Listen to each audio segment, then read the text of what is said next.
శ్రీరాముడికి అక్క ఉందని మీకు తెలుసా? ఎవరామె? ఎవరు పెంచారు? ఈ ప్రశ్నలకు సమాధానం ఇప్పుడు తెలుసుకుందాం. మార్కండేయ పురాణం ప్రకారం దశరథ మహారాజు కౌసల్యాదేవికి మొదటి సంతానంగా అమ్మాయి జన్మిస్తుంది. ఆ అమ్మాయికి శాంత అని నామకరణం చేస్తారు. దశరథ మహారాజుకు ఒక మిత్రుడు ఉంటాడు.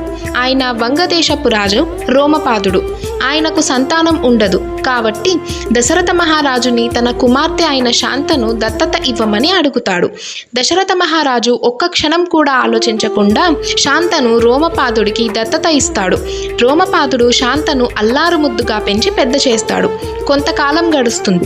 ఒకసారి దేవేంద్రుడు రోమపాదుని స్వర్గలోకానికి ఆహ్వానించాడు. ఆ సమయంలో దేవీ నవరాత్రుల ఉత్సవాలు జరుగుతుంటాయి. కానీ ఆ పూజలని కాదని రోమపాదుడు ఇంద్రుడి ఆహ్వానం మేరకు స్వర్గలోకానికి వెళతాడు. దాంతో ఆయన రాజ్యంలో తీవ్రమైన కరువు ఏర్పడుతుంది. దానికి పరిష్కారం ఏమిటని ఆలోచించగా అత్యంత పవిత్రమైన వ్యక్తి ఈ రాజ్యంలో అడుగు పెడితే కరువు తీరిపోతుందని పెద్దలు చెప్తారు. అంత పవిత్రమైన వ్యక్తి ఎవరు అని ఆలోచనలో పడ్డారు అందరూ. విభండక మహర్షి కుమారుడైన ఋష్యశృంగుడు అని సమాధానమిస్తారు ఋషులు.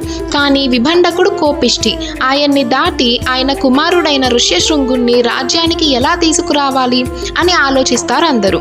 అప్పుడు ఋష్యశృంగుణ్ణి నేను తీసుకొస్తానని చెప్పి శాంత బయలుదేరుతుంది. అలా తన ప్రేమతో ఋష్యశృంగుణ్ణి ఒప్పించి వంగదేశానికి తీసుకువస్తుంది. ఆయన అడుగు మోపగానే రాజ్యంలో పెద్దగా వర్షం కురిసి కరువు తీరిపోతుంది. ఆ తరువాత శాంతను ఋష్యశృంగుడికి ఇచ్చి వివాహం జరిపిస్తారు పెద్దలు. దశరథ మహారాజు కోరికపై అశ్వమేధ యాగం, పుత్రకామేష్టి యాగాలను జరిపిస్తాడు ఋష్యశృంగుడు. ఆ యాగ ఫలంగా దశరథుడికి రామ, లక్ష్మణ, భరత, శత్రుఘ్నులు జన్మిస్తారు. ఋష్యశృంగ మహర్షి తపస్సు చేసిన పవిత్ర ప్రదేశమే శృంగేరి. ఇక్కడే ఆదిశంకరాచార్యుల వారు శారదా పీఠాన్ని స్థాపించాడు. వీడియో కనుక మీకు నచ్చినట్లయితే లైక్, షేర్ అండ్ సబ్స్క్రైబ్.